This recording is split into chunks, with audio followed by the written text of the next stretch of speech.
శంభాజీ ఈ మధ్య రిలీజ్ అయింది. శంభాజీ మహారాజ్ కి సంబంధించిన రిలీజ్ సినిమా పేరు. మూవీ చూస్తే గూస్ బంప్స్ వస్తున్నాయి. అది ఒక పక్కన పెట్టి గూస్ బంప్స్ కంటే ఆడపిల్లలు చిన్న పిల్లలు వెక్కి వెక్కి ఏడుస్తున్నారు విక్కీ కౌశల్ యొక్క విశ్వరూపానికి. నేను ఇప్పుడు వెళ్తున్నాను ఇవాళ ఒక గంట తర్వాత, కానీ లోపల అలా అలా ఉంది గుండె, చూడగలనా లేదా అని. ఎగ్జాక్ట్లీ. అయితే దీని గురించి నేనేం అడుగుతున్నానంటే, ఇక్కడ ప్రొపగాండా నడుస్తుంది, సినిమాలను సినిమాల్లాగా చూపెట్టట్లేదు అంటే చరిత్రను సినిమాల్లో అసలు చూపెట్టట్లేదు అని చెప్పేసి అంటున్నారు. మరి అసలు చరిత్ర ఏంటి? శంభాజీ మహారాజ్ది కానీ అటు శివాజీది కానీ, ఆయన పక్కన ముస్లిమ్స్ ఉండేవారు కానీ ఇక్కడ చూపెట్టలేదు అని చెప్పేసి అంటున్నారు. దీనికి మీరేమంటారు? అమ్మ గుర్తుపెట్టుకోండి, ఈ దేశానికి ఇస్లాం అనేది వచ్చింది, క్రైస్తవం అనేది వచ్చింది. ఇక్కడ ఎవరు క్రైస్తవులు కాదు, ఇక్కడ ఎవరు ముస్లిమ్స్ కాదు. మొన్న మధ్య ఒక ప్రయాణంలో విమానంలో బ్రదర్ షఫీ అనే ఆయన కలిశారు, మోటివేషన్ స్పీకర్. ఓకే, ఆయన మేము కలిసి ప్రయాణం చేశాం. వారు చెప్పారు, గురూజీ ఇప్పుడు నేను ముస్లిం కావచ్చు, మా నాన్న ముస్లిం కావచ్చు, 4 తరాలు వెనక్కి వెళ్తే మేమంతా హిందువులమే కదా అని నన్ను ఇంటర్వ్యూ చేసినటువంటి ఒక జర్నలిస్టు ఆయన్ని ఇంటర్వ్యూ చేసి, రాధామనోహర్ గారు ఇలా అంటున్నారంటే అవును కరెక్టే కదా అన్నారు. ఇక్కడ విషయం ఏంటంటే, నేను ఎందుకు చెప్తా అంటే, ఒక ముస్లిం బ్రదర్ షఫీ ఒకరే కాకుండా కాశ్మీర్ ముఖ్యమంత్రిగా పనిచేస్తున్నటువంటి ముఫ్తీ మొహమ్మద్, అలాగే ఫరూక్ అబ్దుల్లా, గులాం నబీ ఆజాద్, వీళ్ళందరూ అవును కొన్ని తరాల వెనక్కి వెళ్తే మేమంతా హిందువులమే అని చెప్పారు. నీ పేరు రాంబాబు కదరా, నీ పేరు సుబ్రహ్మణ్యం కదా, నువ్వేదో పెద్ద బ్రిటిష్ వాడికి పుట్టినట్టు ఫీల్ అయితే అలాగే. సో కాబట్టి ఎవరైనా గుర్తుపెట్టుకోవాల్సిన విషయం ఏంటంటే, శివాజీ ఫైట్ చేసింది హిందూ సామ్రాజ్యం కోసం. ఎవరైనా అబ్దుల్ కలాం లాంటి వాళ్ళు ఉంటే ఒకరిద్దరిని పక్కన పెట్టుకోవచ్చు. శివాజీకి ఆయన సేనాపతుల్లో ఒక ఆయన ఒక ముస్లిం అమ్మాయిని గిఫ్ట్గా ఇచ్చారు ఏదో చోట గెలిచినప్పుడు. ఆయన వాళ్ళకి వార్నింగ్ ఇచ్చారు, మళ్ళీ ఇలాంటి తప్పు జరగకూడదు, ఇదే మొదలు ఇదే ఆఖరు, ఏ ఆడపిల్లైనా నాకు తల్లి లాంటిదే అని ఒక చెల్లిని పుట్టింటికి పంపినట్టు ఆవిడని పంపించారు. అది శివాజీ. కానీ అలాంటిది మనం ఔరంగజేబు దగ్గర అలాంటి వాళ్ళ దగ్గర చూడలేం. శివాజీ చరిత్రలో అఫ్జల్ ఖాన్ అని ఒకడు ఉంటాడు, వాడికి 60 మంది పిల్లలు. వాడు ఎంత మంచోడు అంటే, స్త్రీల పట్ల ఎంత గౌరవం అంటే, ఇప్పటికీ ఆ సమాధులు ఉన్నాయి.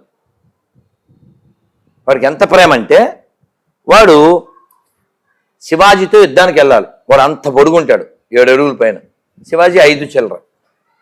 శివాజీని చంపేయాలి, అది వాడి కోరిక.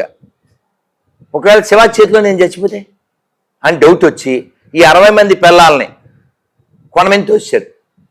చచ్చిపోయాక వాళ్ళందరూ సమాధులు కట్టి అన్నిటి మీద పువ్వులు పెట్టి అప్పుడు వెళ్ళేది. అది స్త్రీల ప్రేమ అంటే. అది ఎవరికైనా ఫోన్ చేస్తా అంటే చెయ్యి, ఓ 10 మంది ఓ గొప్ప తల్లులు, whether in Islam whether in Christianity చూపించమని. నిన్నేమని పిలుస్తున్నాను నాన్న? అమ్మా. ఆవిడనేమంటాను? అమ్మా. మీరు నాగడి చిన్నోళ్ళేగా, ఇప్పుడు చిన్న బిడ్డలు వచ్చారా, ఏమన్నాను? అమ్ములు ఇలా రాను.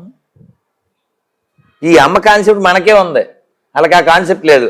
అందుకే ఇప్పుడు ఇరాక్లో 9 ఏళ్ళకే పెళ్ళి, 10 నెలల్లో తల్లి, మళ్ళీ మళ్ళీ. అంటే మన దగ్గర కూడా బాల్య వివాహం ఉండే కదా.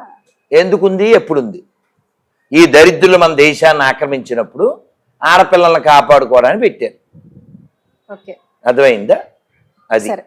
అయితే ఇప్పుడు ఈ రామరాజ్యం స్థాపన కోసం కొంతమంది మీద దాడి జరిగింది, అందులో రంగరాజన్ గారు ఒకరు ప్రధాన. నేను వెళ్ళి పలకరించాను. సో మీ మీద కూడా దాడి జరిగింది అని చెప్పేసి ఒక వార్త వచ్చింది, అది నిజమా అంటారా? మరి ఏది ఏదైనా ఉండాలిగా.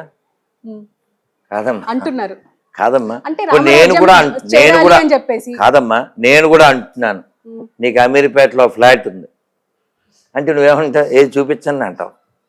ఇది కూడా అంతే కదా.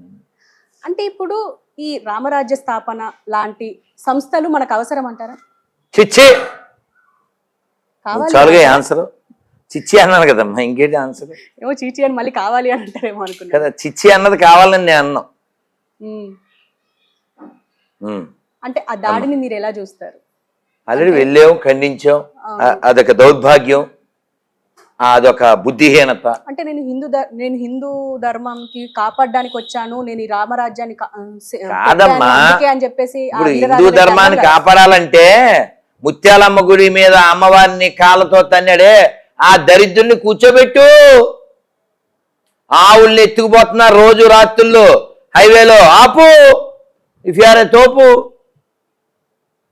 మీ దేవుడు సాతాన్ అంటున్నారు ఈ గొర్రెలు. హిందువులకే పుట్టిన సోకాళ్ళు క్రైస్తవులు, సర్టిఫికేట్లో హిందూ లేకపోతే బతకలేని దరిద్రులు, ఇంటి పేరు లేకపోతే బతకలేని దరిద్రులు, వెనకాల తోక లేకపోతే బతకలేని దరిద్రులు, మా పూర్వీకులు గొప్పోళ్ళు అని చెప్పుకోలేని దరిద్రులు. వాళ్ళ మీద చూపించింది ఈ ప్రతాపం. మేము ఒప్పుకుంటాం. ఓకే గురుగారు, దీని గురించి ఇంకా ప్రస్తావన అవసరం లేదనిపిస్తుంది నాకెందుకో. కానీ ఇవాళ ఒక ట్వీట్ సార్, అదేంటంటే పవన్ కళ్యాణ్ గురించి. అందులో ముఖ్యంగా ఏంటంటే మొన్నటి వరకు అంటే పుట్టింది కాపు, పెరిగింది కాపు, పెళ్ళి క్రిస్టియన్, తీసుకుంది క్రిస్టియానిటీ. అంటే రీసెంట్గా ఆయనే అన్నారు బాప్టిజం తీసుకున్నాను అని చెప్పేసి. కానీ ఈ మధ్య ఆయన చూస్తూనే ఉన్నాం, నేను సనాతన ధర్మాన్ని కాపాడడానికి వచ్చాను అని చెప్పేసి తొక్క తీస్తి నార గడతా అని చెప్పేసి చాలా డైలాగ్స్ కొడుతున్నారు. ఈయన విషయంలో ఇప్పుడు రీసెంట్గా ఆయన జంజం కూడా వేసుకున్నారు. దీని గురించి మీరే చెప్తారు? అంటే అలా కాదు, ఇప్పుడు కాదు అసలు మీ ఉద్దేశం ఏంటి, లేదా ఇలా అన్న వాళ్ళ ఉద్దేశం ఏంటి? వాట్ దే వాంట్ ఎగ్జాక్ట్లీ అని అంటే ఆయన ఇప్పుడు ఒక డిప్యూటీ సీఎం ప్లేస్ లో ఉన్నారు ఆయన. ఓకే. సో ఆయన ఇలా నేను ఒకసారి ఇది ఒకసారి అది అని చెప్పేసి ఇలా చెప్తున్నారు. ఒక స్టెబిలిటీగా ఒక మాట మీద ఉండట్లేదు అని చెప్పేసి అంటున్నారు. ఇప్పుడు డైరెక్ట్ గా జంజం వేసుకున్నారు. కాదు విషయం ఎప్పుడైనా బ్రహ్మ గాయత్రి అంటారు దాన్ని. అక్కడ కొన్ని క్రతువులు చెయ్యాలి, దానికోసం ఆయన అక్కడ వేసుకున్నారు. అలాగే వాళ్ళ పార్టీ ఆఫీసు ప్రారంభోత్సవం ఏదో జరిగినప్పుడు కూడా వేసుకున్నారు. దాన్ని బ్రహ్మగాయత్రి అంటారు. అది సందర్భానుసారం అలా ఇస్తారు, ఆ క్రతువు అయ్యే వరకు ఉంటుంది. ఓకే. అలాగే వారు బాప్తిజం ఎప్పుడో తీసుకున్నా అని చెప్పారు. ఓకేనా? దాన్ని ఏమో ఆచరించట్లేదు. ఇంకోటి, వాళ్ళ భార్య కూడా మొన్న కుంభస్నానం వెళ్ళారు కదా. సో ఇక్కడ సనాతన ధర్మం ఏం చెప్తుందంటే నువ్వు ఆచరించు. ధర్మం అంటే ధార ఇతి ధర్మ. అది ఓకే. కుంభమేళ ప్రస్తావన వచ్చింది కాబట్టి సోషల్ మీడియాలో కుంభమేళ గురించి ఎంత అంటే దుష్ప్రచారం జరిగింది, అలాగే మంచి ప్రచారం కూడా జరిగింది. ఈ దుష్ప్రచారం గురించి మాట్లాడుకుంటే అక్కడికి వెళ్ళిన వాళ్ళు మొనాలిసానే చూశారు కానీ ఇంకా వేరే ఏం చూడలేదు అని చెప్పేసి అంటున్నారు. ఎట్లా చూడొచ్చు తల్లి? 50 కోట్ల మంది పైన స్నానం చేశారు.